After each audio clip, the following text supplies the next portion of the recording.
हमारे साथ जुड़ रहे द बोनस के एडिटर अंशुमान तिवारी जी। सर, आपका स्वागत है। आज दुनिया भर से क्या कुछ अपडेट्स आ रहे हैं? धन्यवाद। ब्रिज दर्शकों का स्वागत है उंगलियों पर दुनिया के इस संस्करण में। उभरते रिश्तों के बीच अमेरिका ने भारत को फिर झटका दिया है। अमेरिका ने भारत, ईरान और कई देशों के लिए ईरान के चाबहार बंदरगाह पर जो प्रतिबंध से छूट दी थी उसे खत्म कर दिया है। यानी प्रतिबंध नए नए सिरे से लागू हो गए हैं, जो 29 सितंबर से लागू होंगे। भारत के लिए चाबहार पोर्ट रणनीतिक रूप से महत्वपूर्ण है। इसको विकसित करने में उसने निवेश भी किया था। इससे भारत की चाबहार परियोजना पर असर पड़ेगा। ये घटनाक्रम भारत के और ईरान के रिश्तों को भी प्रभावित करेगा। हालांकि भारत के आर्थिक सलाहकार ने संकेत दिए हैं कि अमेरिकी प्रशासन भारत में टैरिफ में कुछ छूट दे सकता है। व्यापार वार्ता जारी है, लेकिन अभी अमेरिका की तरफ से इस संदर्भ में कोई ठोस संकेत नहीं आए हैं। डोनाल्ड ट्रंप यूके के दौरे पर हैं। एआई और इन्वेस्टमेंट के समझौते हुए हैं, लेकिन स्पष्ट रूप से फिलिस्तीन को मान्यता देने को लेकर ब्रिटिश सरकार से और ब्रिटिश पीएम स्ट्रैमर से डोनाल्ड ट्रंप के मतभेद निकलकर सामने आए हैं। और इससे यूरोप और अमेरिका के रुख में गाजा और फिलिस्तीन को लेकर एक बड़ा अंतर दिखाई दे रहा है। फ्रांस की स्थिति थोड़ी जटिल हो रही है। मैक्रों के लिए चुनौतियां बढ़ रही हैं। फ्रांस में लेबर यूनियंस ने हड़ताल शुरू कर दी है। वेतन रिफॉर्म और पेंशन को लेकर दबाव बढ़ रहा है। फ्रांस लगातार सरकार विरोधी आंदोलनों की चपेट में है। ईयू और चीन के कारोबारी रिश्तों में तनाव बढ़ा है। ईयू की कंपनियों को अभी तक रेयर अर्थ मिलना शुरू नहीं हुआ है। बीच में जो आपूर्ति खुली थी वो रुक गई। चीन ने अपने निर्यात के लाइसेंस के नियम और सख्त कर दिए हैं। और अब ईयू में कई महत्वपूर्ण फैक्ट्रियों में रेयर अर्थ मैग्नेट की शॉर्टेज है और बंद होने का खतरा है। एक बड़ा घटनाक्रम अमेरिका के आसपास ये हुआ कि डेनमार्क में ने ग्रीनलैंड में अमेरिकी भागीदारी के बिना एक बड़ा सैन्य अभ्यास किया है और नॉर्डिक से क्षेत्र के डिफेंस को सहयोग को मजबूत करने की कोशिश की है। डोनाल्ड ट्रंप के लिए ये चुनौती है, क्योंकि डोनाल्ड ट्रंप ग्रीनलैंड को लेकर कई तरीके के देते रहे और नॉर्डिक देश उनसे असहमत हैं और अपना एक समूह बना रहे हैं। रूस चलते हैं। रूस में दो महत्वपूर्ण घटनाक्रम है जिनका असर शायद भारत पर भी पड़ेगा। रूस में युद्ध के कारण अर्थव्यवस्था की हालत खराब है। जीडीपी बुरी तरह टूटा हुआ है और पश्चिमी प्रतिबंध लगे हुए हैं।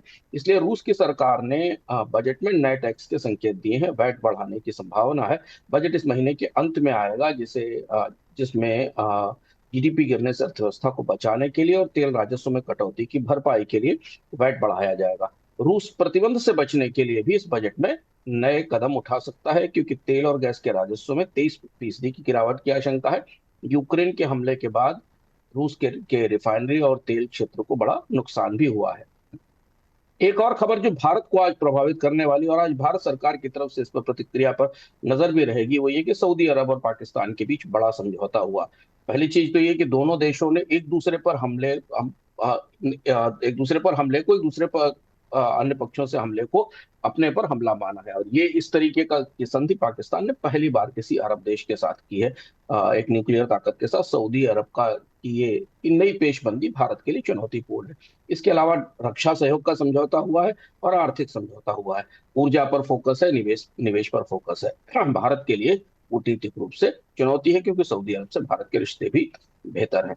इधर अमीरात और इसराइल के रिश्तों में पहली बार ठहराव आता दिख रहा है। इस बात के संकेत हैं कि अबू धाबी राजनयिक स्तर पर इसराइल से रिश्ते सीमित करने की कोशिश कर रहा है।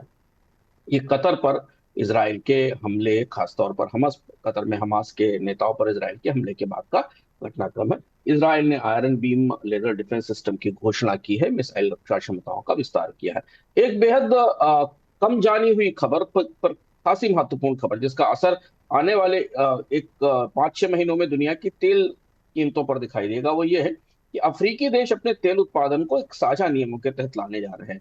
और इसके लिए नए चार्टर पर दस्तखत हुए हैं। ये कल हुए हैं और नाइजीरिया ने इसे लीड किया है, जो कि ओपेक का सदस्य भी है और अफ्रीका का बड़ा तेल उत्पादक भी है। इसमें घाना, सोमालिया, गाम्बिया, मेडागास्कर, सूडान, गिनी और टोगो शामिल है। इसके अलावा दक्षिण अफ्रीका, केन्या, अंगोला और नामीबिया सहित करीब 6 देश और शामिल होंगे।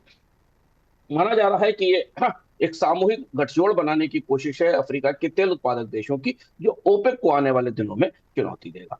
अब चलते हैं आर्थिक खबरों को देखते हैं। अमेरिका में मासिक बेरोजगारी क्लेम्स या जॉबलेस क्लेम्स अपेक्षाकृत नीचे हैं, लेकिन नई नौकरियों में कोई बढ़त नहीं दिख रही है। लेबर मार्केट स्थिर है।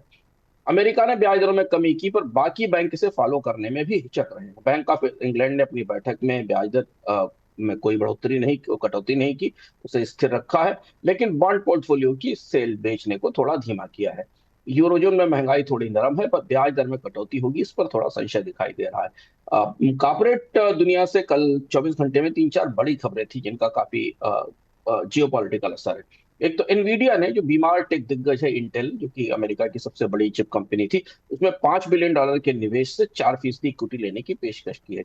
अगर ये समझौता होता है इंटेल और एनवीडिया के बीच, तो ग्लोबल चिप सप्लाई चेन में बड़ा फेरबदल होगा, क्योंकि इंटेल पुराने दौर की चिप्स की बड़ी कंपनी है और एनवीडिया के पास नए दौर के चिप है। इंटेल बाजार में प्रतिस्पर्धा में पिछड़ रही है, उसके पास high end high quality chip बनाने की क्षमताएं तो है, लेकिन उत्पादन नहीं हो पा रहा है। इधर एक और बड़ा कू हुआ ग्लोबल एविएशन में। टर्किश एयर ने स्पेन की एयर यूरोपा में 25 से 27% हिस्सेदारी खरीद ली। स्पेन की की इस एयरलाइंस के लिए लुफ्तांसा और नीदरलैंड की केएलएम भी बोली लगा रही थी, पर टर्किश एयर ने यूरोप के एविएशन स्पेस में एक बड़ी हिस्सेदारी ले ली है। एविएशन सेक्टर में इसकी बड़ी हलचल है। चीन ने अमेरिका की कंपनियों की एआई चिप खरीदने पर कल पाबंदी लगा दी थी, हमने इस बुलेटिन में बताया भी था। उसके बाद अब हुआवे ने तत्काल नई पीढ़ी के चिप का के प्लान का प्रचार शुरू कर दिया है कि हुआवे जल्द ही एक नई जनरेशन का एआई चिप लेकर आएगा, जो सस्ता होगा और घरेलू तकनीक में, घरेलू उत्पादन पर में मदद करेगा। धीमे धीमे चीन की योजना यह है कि वो पश्चिम के देशों की एआई चिप पर निर्भरता खत्म करे। इस बीच चीन की जो प्रमुख एआई कंपनी है डीप सीक, उसने एक दावा किया है कि उसका उसका जो नया एआई मॉडल है उसको ट्रेन करने की लागत केवल 2.94 लाख डॉलर है, जो कि पूरी दुनिया में बाकी एआई मॉडल से बेहद कम है।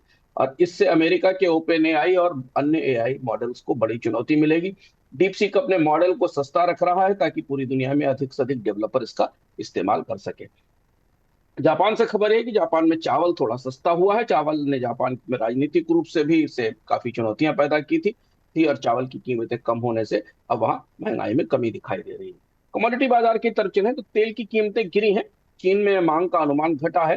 रूस के उत्पादन में अगर कोई बड़ी कटौती होती है तो फिर तेजी लौटने की संभावना है, नहीं तो ब्रेंट क्रूड $68 से नीचे है। नाइजीरिया में, जो हमने शुरुआत में बताया कि नाइजीरिया में जो नई रेगुलेशन नीति आ रही है, उससे आने वाले दिनों में अफ्रीकी तेल की सप्लाई पर असर पड़ सकता है। गोल्ड में तेजी रुकी है, $3700 से नीचे फिसला है, थोड़ा थोड़ा ठंडक दिख रही है, लेकिन अब बैंकों की मांग वापस लौटने की उम्मीद है। विदेशी मुद्रा बाजार में एक महत्वपूर्ण बदलाव यह हुआ कि अमेरिका में फेडरल रिजर्व की ब्याज दर की कटौती के बाद डॉलर जो तेजी से गिरा था, उसमें बड़ी रिकवरी दिखाई दी, करीब करीब 6 हफ्ते की ऊंचाई पर आ गया है। यूरो में स्थिरता है। जापान और चीन के करेंसी फ्लो में हल्का उतार चढ़ाव दिख रहा है। ब्राजील का रियाल एक साल के उच्चतम स्तर पर है, और कैनेडियन डॉलर में हमें मजबूती दिखाई दे रही है। क्रिप्टो बाजार में से खबरें ये है कि सर्किल ने, जो कि प्रमुख कंपनी है, उसने चीन में पेमेंट ट्रांसफर लॉन्च किया है। पहली बार किसी अमेरिकी और अंतर्राष्ट्रीय कंपनी ने चीन में क्रिप्टो ट्रांसफर और स्टेबल कॉइन को लेकर अपनी गतिविधि शुरू की है। यूएसडीसी का और अलीपे और वीचैट से इंटीग्रेशन की तैयारी की है। ये घटनाक्रम चीन में स्टेबल कॉइन के पेमेंट सिस्टम्स की शुरुआत माना जा रहा है। ग्रे स्केल बिटकॉइन को ईटीएफ को सिक्योरिटी एक्सचेंज कमीशन से मंजूरी मिल गई है, और सिक्योरिटी एक्सचेंज कमीशन ने ही स्पॉट ईटीएफ लिस्टिंग के नए नियम लागू किए हैं, जिसका फायदा क्रिप्टो बाजार में का सेंटीमेंट बेहतर करने में मिलेगा। दो महत्वपूर्ण खबरें जिन दोनों का असर भारत पर होगा। मेटा ने नए स्मार्ट ग्लासेस लॉन्च किए हैं, जो कि जिससे कि उसका टेक फोकस बढ़ रहा है, और भारत में ये ग्लासेस थोड़े समय में उपलब्ध होंगे। और एमएक्स, जो कि प्रीमियम क्रेडिट कार्ड कंपनी है, उसने अपने प्लेटिनम कार्ड की फीस बढ़ा दी है। भारत में कब से लागू होगी पता नहीं, लेकिन भारत में भी आने वाले दिनों में प्लेटिनम कार्ड के लिए ज्यादा फीस देनी पड़ सकती है। भारतीय बाजार को प्रभावित करने वाली कई महत्वपूर्ण खबरें हैं। सबसे बड़ी खबर अडानी समूह की है। अडानी को हिंडनबर्ग मामले से सेबी ने बरी कर दिया है। कोई जुर्माना नहीं लगाया, कोई अनियमितता नहीं मिली है। उम्मीद है कि इसके बाद स्टॉक्स में तेजी लौटेगी। एक स्टॉक स्प्लिट भी अडानी समूह का प्रस्तावित है, जिसका भी असर हमें बाजार में दिखाई देगा। सरकार ने एक फैसला लिया है जिसमें पैक्ड फूड पर कंप्लायंस नियमों में ढील दी है, थोड़ा सा आश्चर्यजनक है। और ये कहा है कि स्ट्रिक्ट फूड ग्रेड लेबलिंग को स्थायी तौर पर स्थगित किया जा रहा है। कोशिश है कि कंपनियों को सुविधाएं बढ़ाई जा सके, नहीं तो इससे पहले के नियमों के हिसाब से कंपनियों को अपने खाद्य उत्पादों पर फूड की क्वालिटी की और इंग्रेडिएंट्स की स्ट्रिक्ट लेबलिंग करने की जरूरत थी। मारुति ने अब कारों के दाम में कमी की है। मारुति पीछे थी, बाकी कंपनियों ने जीएसटी में कटौती के बाद कारें सस्ती की थी। मारुति ने भी कल अपने कारों के मॉडल्स में अलग अलग स्तर पर कटौती की है, और एस्प्रेसो मारुति की अब भारत की सबसे सस्ती कार हो गई है। तो सप्ताह के आखिरी दिन अगले 24 घंटे में सऊदी और पाक समझौते पर भारत की प्रतिक्रिया महत्वपूर्ण होगी, क्योंकि भारत के वाणिज्य मंत्री इस समय मध्य पूर्व के दौरे पर भी हैं। यूएई में वार्ताएं चल रही हैं, वहां से क्या निकलता है वो भी महत्वपूर्ण होगा, क्योंकि भारत और यूएई के एफटीए की समीक्षा भी हो रही है और कुछ नए समझौते होने की संभावना है।